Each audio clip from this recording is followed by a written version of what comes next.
और आइए आपको पहली खबर की ओर लिए चलते हैं। जैसे जैसे वक्त बीत रहा है, बांग्लादेश की अंतरिम सरकार के नेतृत्व में देश कट्टरपंथ और अराजकता की ओर बढ़ रहा है।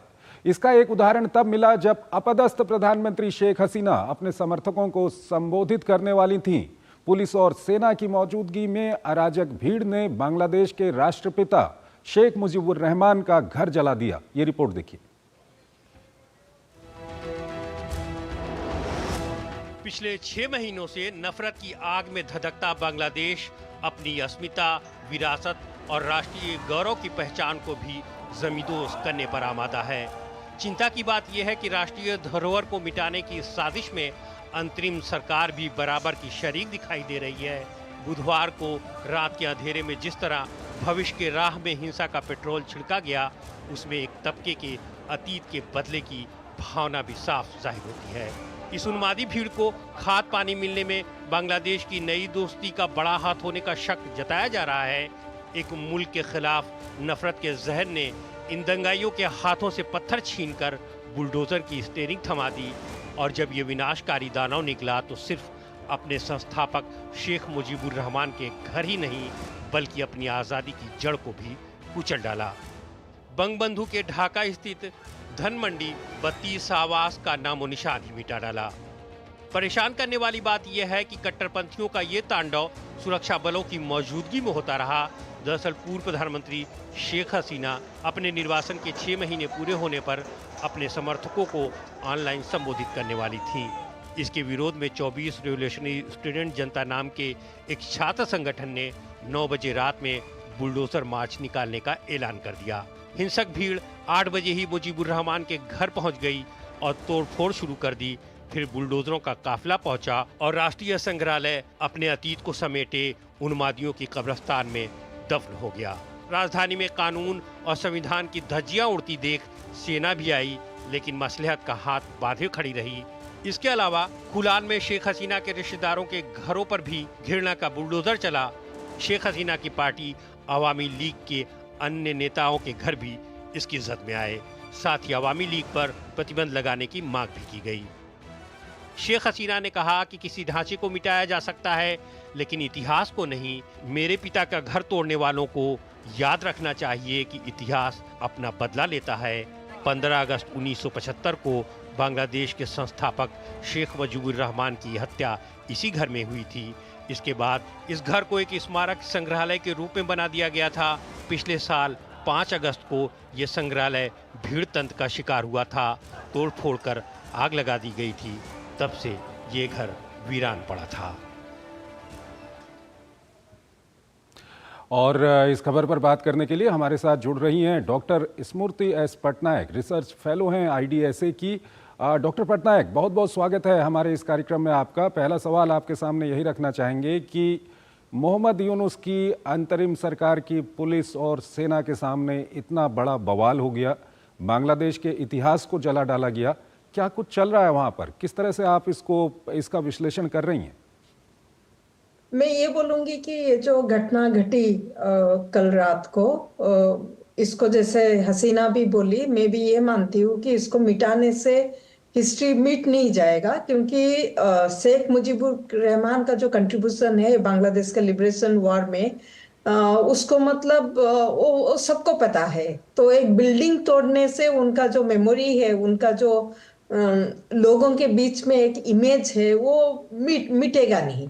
जबकि अंतरिम सरकार अपने जैसे बताया कि पुलिस और सेना बाहिनी वो सारे कोई थे, आर्मी भी थे, लेकिन कोई कार्रवाई नहीं किया गया। एक ये रीजन हो सकता है कि एक बड़ा सा मोब गैदर कर गया था तब तक।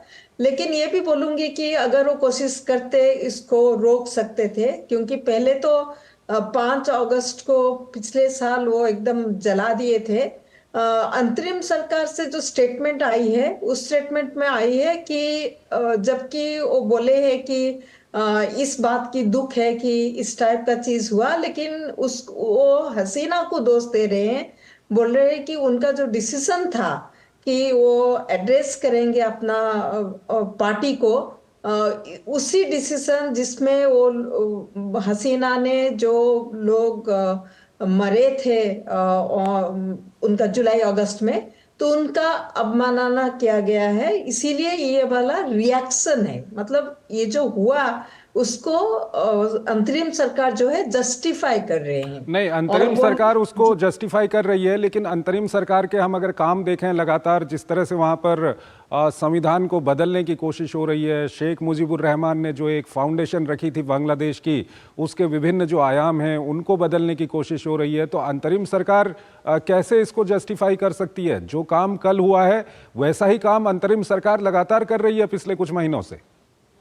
जी जी, उनका पिछले अगर 6 महीना हम देखेंगे, क्योंकि कल 5 फरवरी था, एग्जैक्टली 6 महीना हुआ हसीना का रिमूवल के बाद। लेकिन हम अगर उनका देखेंगे कि क्या क्या स्टेप लिए हैं, कॉन्स्टिट्यूशन रिफॉर्म कमीशन अपना रिपोर्ट दे दी है, उसमें अभी बहस चल रही है। पहले रिफॉर्म करेंगे, कितना रिफॉर्म करेंगे, police reform, judiciary reform, constitutional reform, बहुत सारा रिफॉर्म कमीशन है।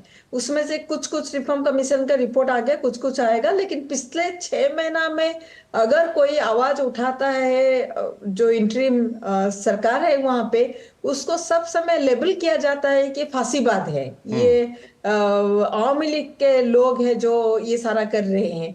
तो इस टाइप का मतलब 6 महीना से बहुत कोशिश किया जा रहा है कि आवामी लीग जैसे इलेक्शन में ना आ पाए। जैसे फॉर एग्जांपल एक भी स्टेटमेंट ऐसा है कि अगर उनको आना है तो अपोलॉजी मांगना है पूरा देश के सामने, जो जुलाई अगस्त में हुआ।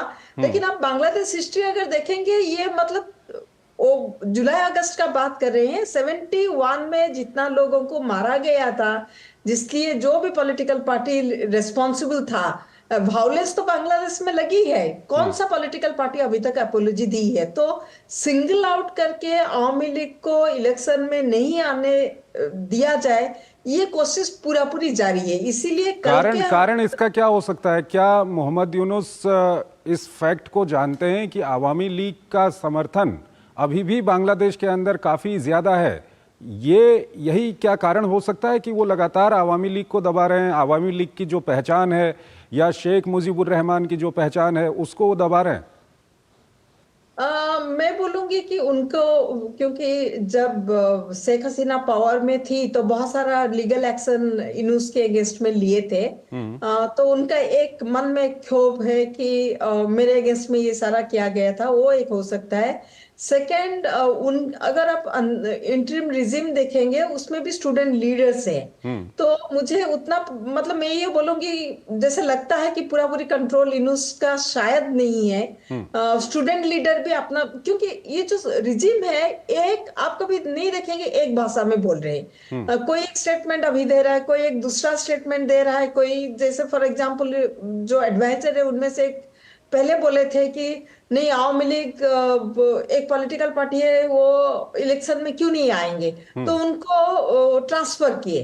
तो इस टाइप का मतलब कोशिश है कि आवामी लीग पार्टिसिपेट ना करे। ये सच है कि बांग्लादेश में अभी भी आवामी लीग का सपोर्ट है, इंस्पाइट ऑफ जो कुछ हुआ पिछले मतलब 10 साल बोलूंगी, क्योंकि पहला 5 साल तो उन्होंने 2/3 मेजोरिटी में इलेक्शन लड़ के फ्री एंड फेयर इलेक्शन में आए थे। 2014 के बाद 24 तक हम 10 साल का बात कर सकते हैं। उसमें जो भी हुआ उसके मतलब जैसे अभी ये प्रयास है कि वो इलेक्शन में ना आ पाए। तो इसीलिए आप देखेंगे दूसरे सारा पॉलिटिकल पार्टी प्रिपेयर कर रहे हैं कुछ कुछ, जैसे फॉर एग्जांपल बीएनपी बोल रहे हैं अगर जुडिशियल प्रोसेस में आवामी लीग पार्टिसिपेट नहीं करेगा तो ठीक है, लेकिन बिना जुडिशियल प्रोसेस में आप ये नहीं कर सकते हैं कि आवामी लीग पार्टिसिपेट नहीं करेगा इलेक्शन।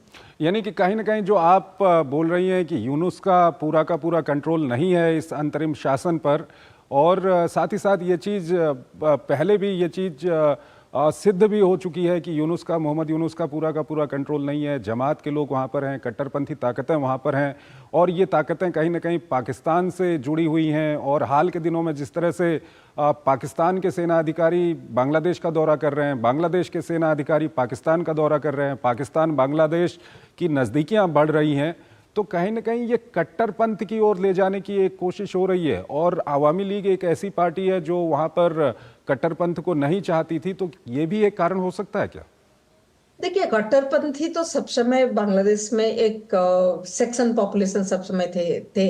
आप अगर देखेंगे वुमेन फुटबॉल टीम को सब जगह पे रोका जा रहा है कि वो खेल नहीं पाएंगे बांग्लादेश में। ये कल थर्ड इंसिडेंट उसमें हुआ। हाँ, पाकिस्तान बांग्लादेश के बीच में जो दूरी थी आवामी लीग टाइम में, उसको भी ब्रीच करने का कोशिश कर रहे हैं। मुझे लग रहा है कि ठीक है, वो जो हसीना के टाइम में जो था कंप्लीटली अबनॉर्मल रिलेशनशिप, कोई भी रिश्ता नहीं था उनका पाकिस्तान के साथ। लेकिन जो थोड़ा बहुत था, ऐसे हाई कमीशन तो दोनों जगह पे थे। बांग्लादेश का हाई कमीशन पाकिस्तान में थे, पाकिस्तान का हाई कमीशन भी बांग्लादेश में थे।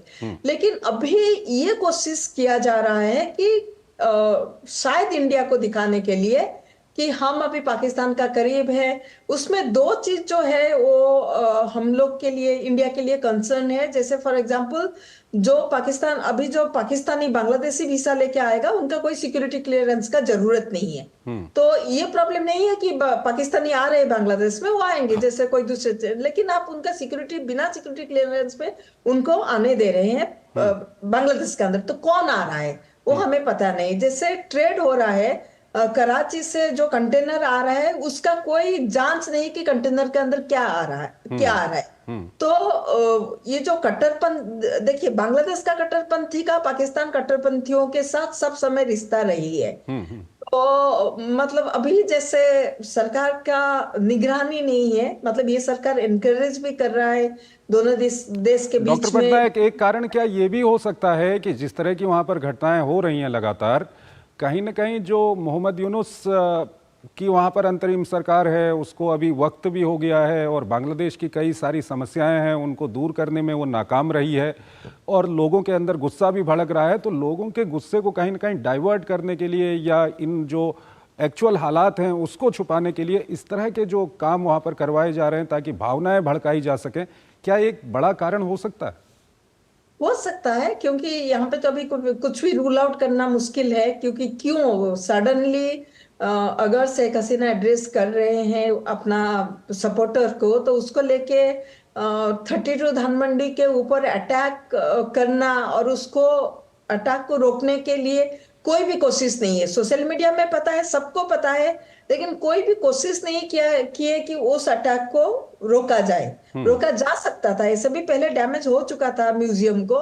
तो वो एक चीज है। तो ऑब्वियसली प्राइस राइस है, रमजान भी आ रहा है, लोग भी परेशान है, जो जितना सामान का दर दाम बहुत बढ़ गया है। तो ये चीज है, law and order definitely control में नहीं है। आप चारों जगह देखिए, कहीं पे डेमोन्स्ट्रेशन चल रहा है, कहीं पे जैसे बताया कि वुमेन फुटबॉल टीम के ऊपर अटैक करके उनको हम खेलने नहीं और देंगे। शायद यही कारण है कि जिस तरह के वहां पर प्रॉब्लम हालात बने हुए हैं, आर्थिक स्थिति खराब हो रही है, लगातार वहां पर जो कर्मचारी हैं, छात्र हैं, वो सड़कों पर हैं, वो हड़तालें वहां पर कर रहे हैं। तो इन एक्चुअल हालात से कहीं न कहीं वहाँ की आवाम का ध्यान हटाने के लिए इस तरह के भावनात्मक मुद्दों को जन्म दिया जा रहा है। कभी हिंदुओं के मंदिरों पे हमला किया जाता है, कभी शेख मुजीबुर रहमान के घर को आग लगा दी जाती है और शायद यही एक बड़ा कारण वहाँ पर हो सकता है। डॉक्टर पटनायक, बहुत बहुत धन्यवाद आपका हमारे इस कार्यक्रम में हमारे साथ जुड़ने के लिए। और हमको यहाँ पर एक छोटा सा ब्रेक लेना